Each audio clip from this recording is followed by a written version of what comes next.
Here we have my Kindle Fire reflecting my screen door to the outside from my kitchen. And then if I turn it a little bit, then you'll be able to see the words where we left off. Reading last time in Molasses Moon. This will be the 35th video in sequence of reading this book.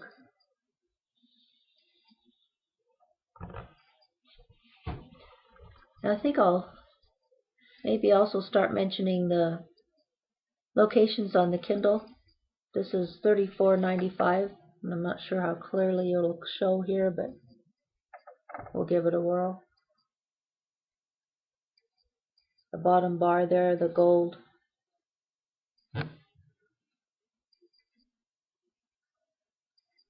Shows the locations.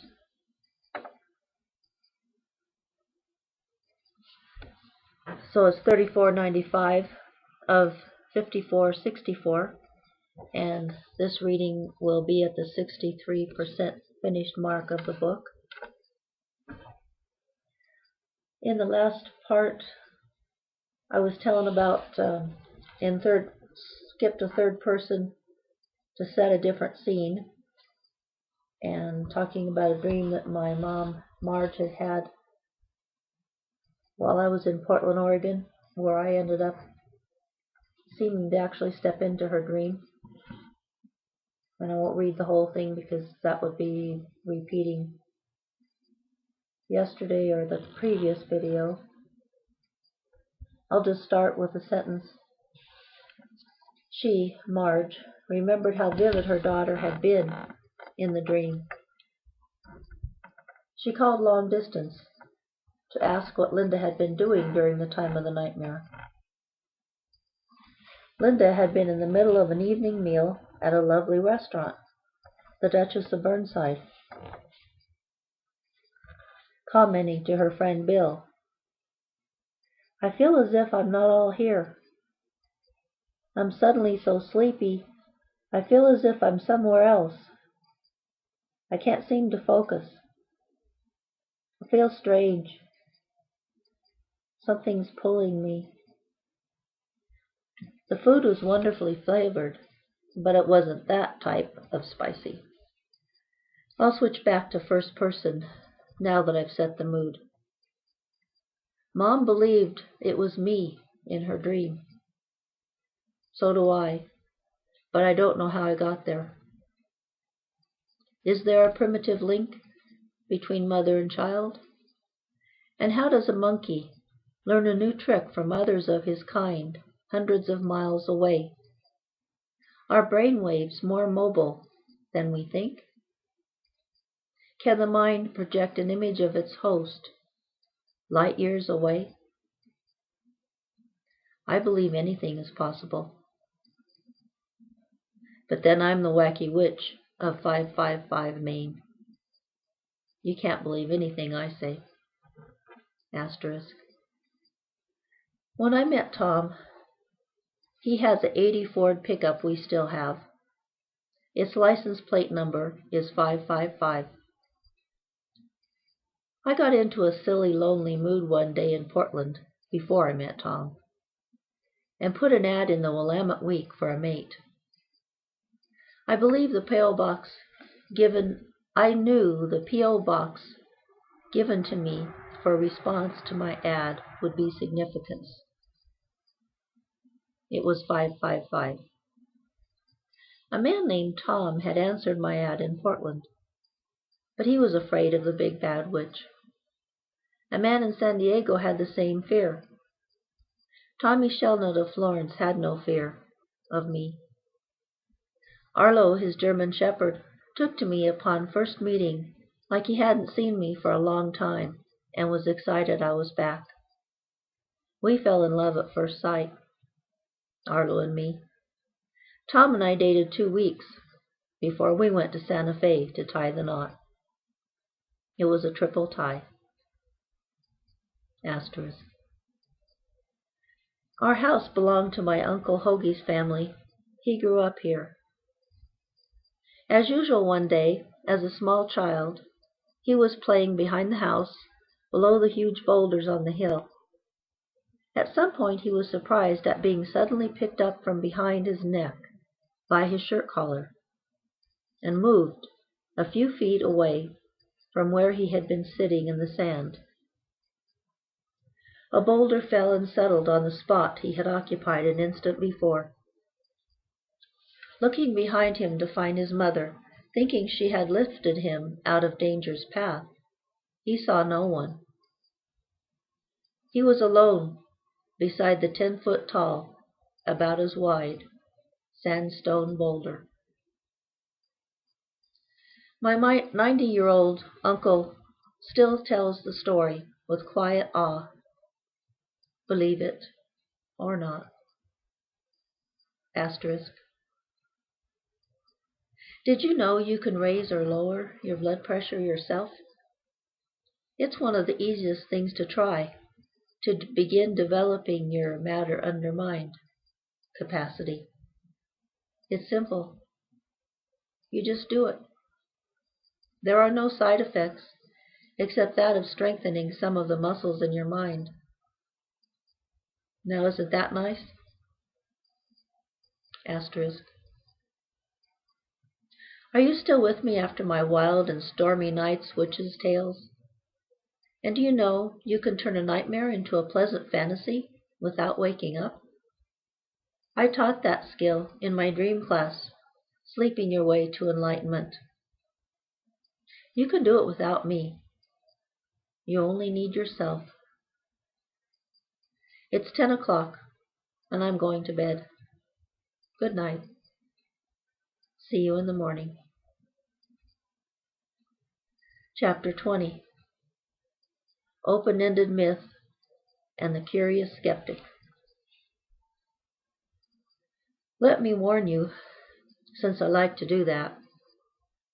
The attic witches' stories I told in the last chapter did happen as described.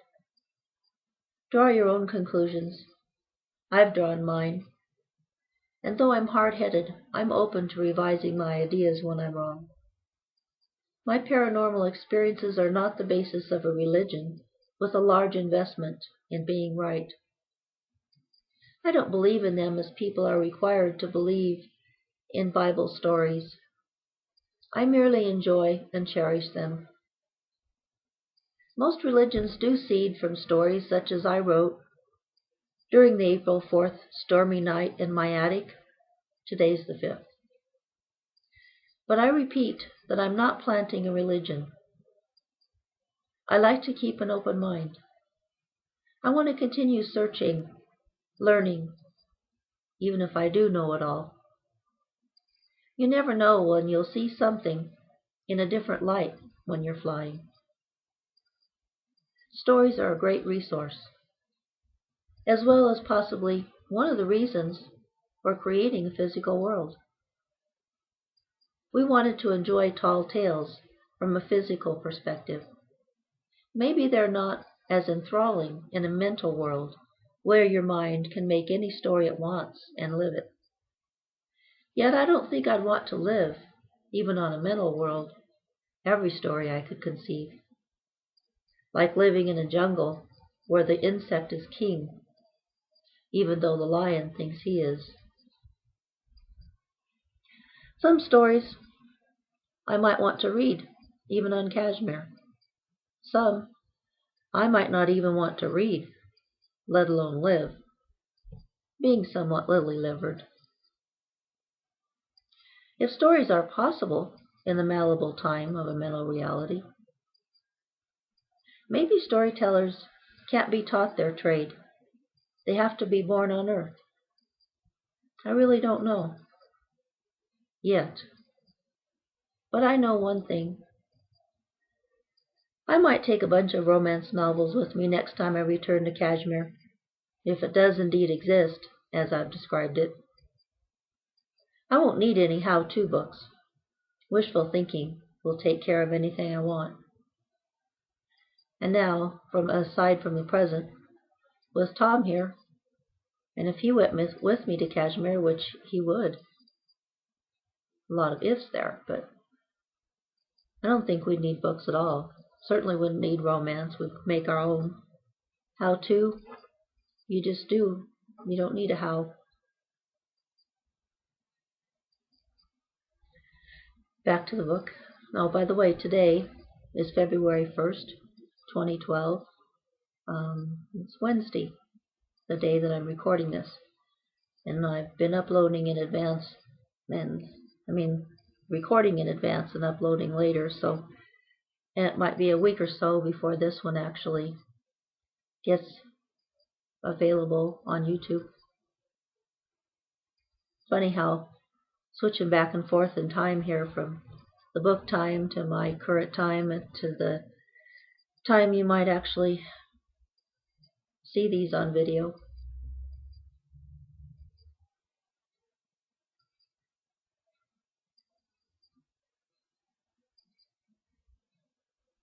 Okay, if I can find my place again here. I wonder what physical objects such as books would do when placed on a mental world. Could they exist there? Anyway, in a physical world, stories serve many different purposes. They're used as often to manipulate, cajole, convince, and control as they're used to entertain.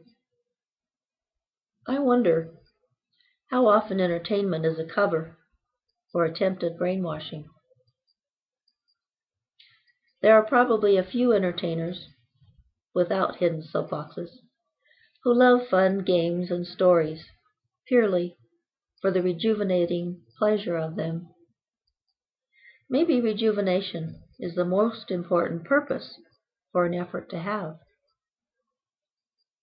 especially in a physical reality which has stretched both ends of want and have into oblivion. At least a tired or broken spirit can take a break from the long, exhausting journey between desire and satisfaction, and escape into a nice, refreshing story in which the heroes always win. Here I can insert a goad, the one about romances and how-to books, being the best balm for stalled time. Of course, this is for people who aren't already in a good romance like Tom and I are. Or sometimes I still read romances here in the present of 2012. Actually, I don't now. I read murder mysteries, but I was reading them in '94 some of the time, just because I like the spicy characters and the adventure, and that just people with spark and spunk.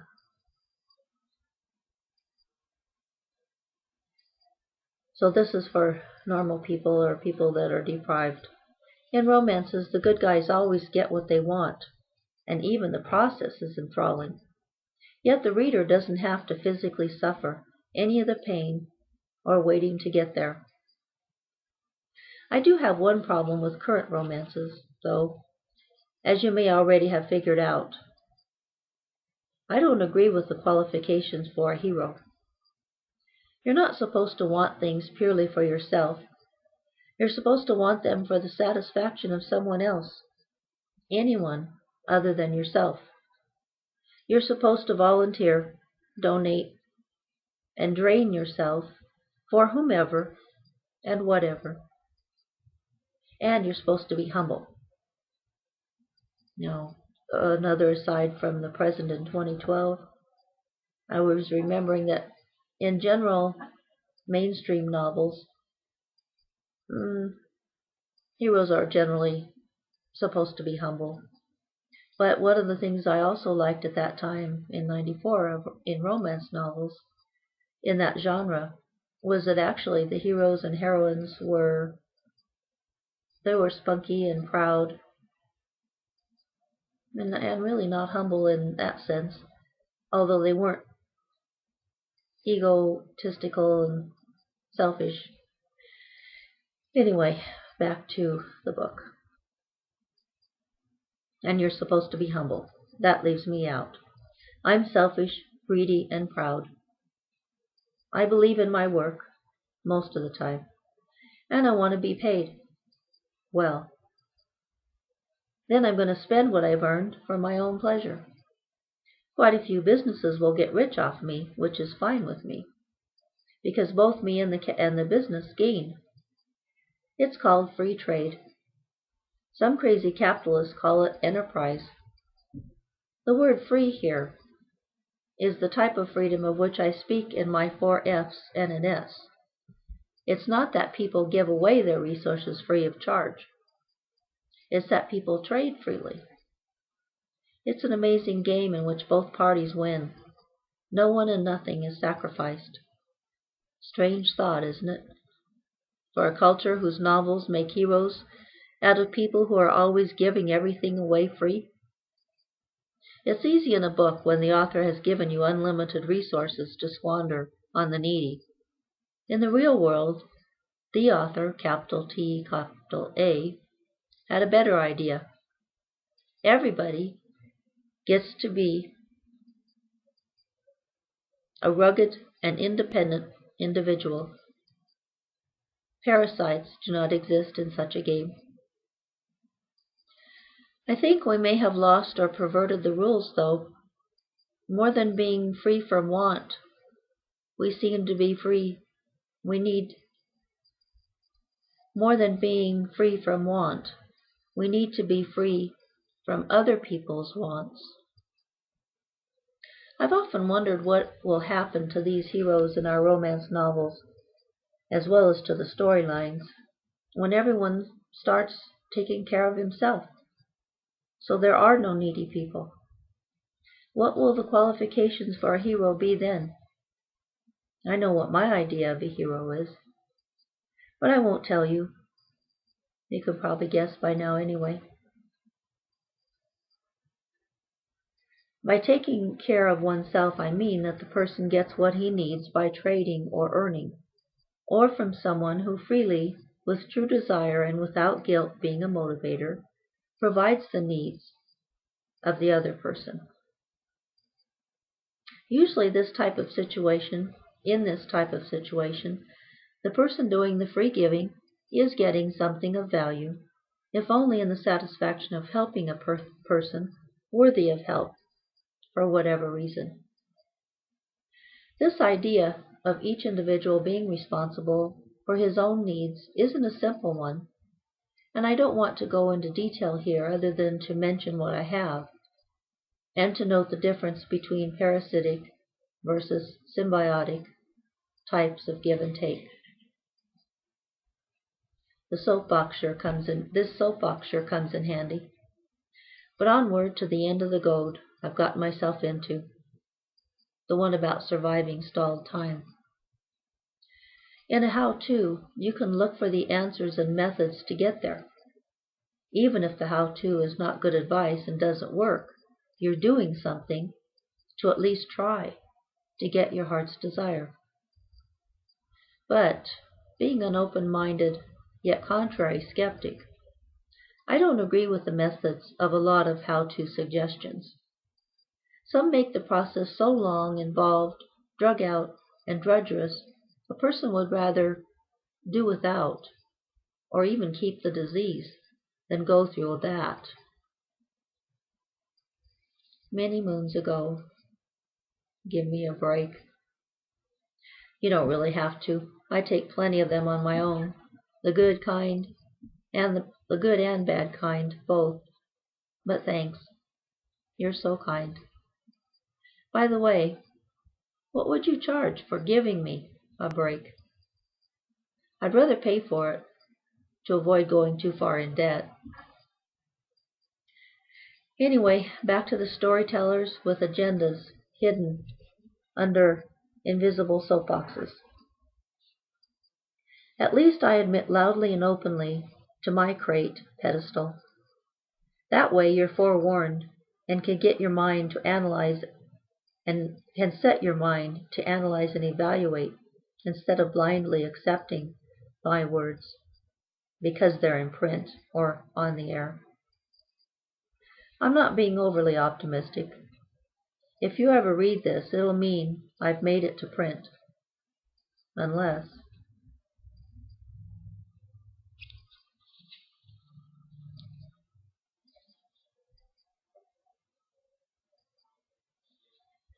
Now I ask you, from 2012,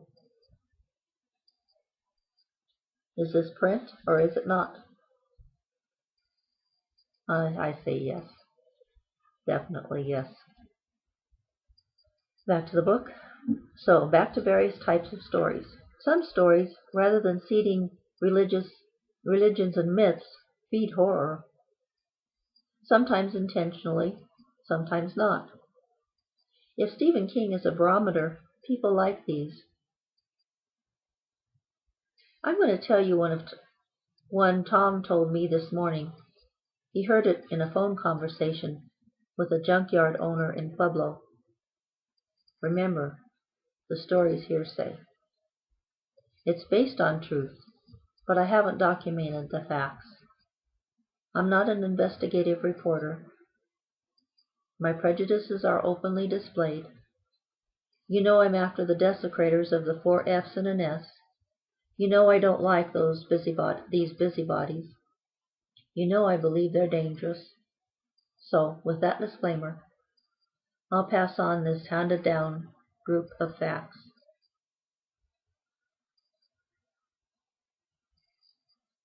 That'd be a good teasing point to stop. And make sure this is number 35. I guess we'll see if we can make sure that you get to 36. And okay, for our closing point today. There's something interesting going on right now in February 1st and yesterday, January 31st of 2012.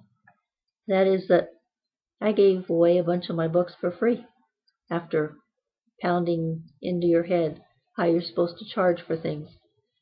There was a reason though, and this is actually a giving something to get something, so it's still a trade.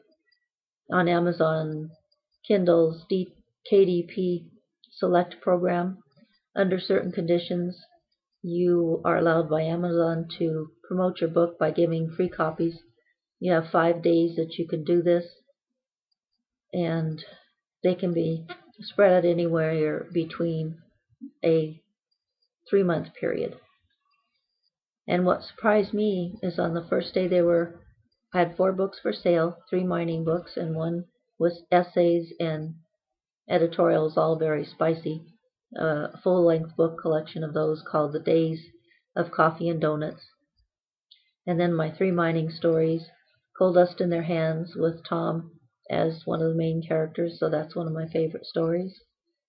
And The Price of Black Diamonds, some of the memories and fascinating information that I received from Joe Carpine in a few interviews. He's an owner and operator of a coal mine. Gives a lot of history of mining in general, even though it's focused on an area in Fremont County, Colorado. And let's see, the 3rd book is The Last Lunchbox. Another story, mining stories about a shutdown of a mine that shows how positive people can deal with a situation as gut-wrenching as this and maintain an inner strength and a strong soul. It's a book, one of the best, I think, that I've written of the short, true visceral histories, and I offered that one to the Atlantic Monthly. It was worthy of that magazine in the artistic, literary sense, but unfortunately as opposite and as much of a opposite end of the magnet as you could get on the political, whatever you call it, arena. So of course it wouldn't get accepted there, but I would much rather have it be coming out here.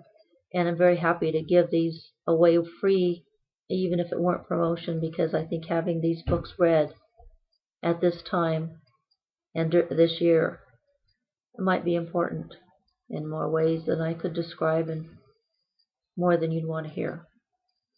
Maybe, maybe not.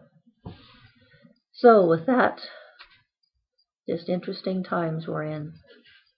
I'm actually looking forward to the winter solstice this year and beyond.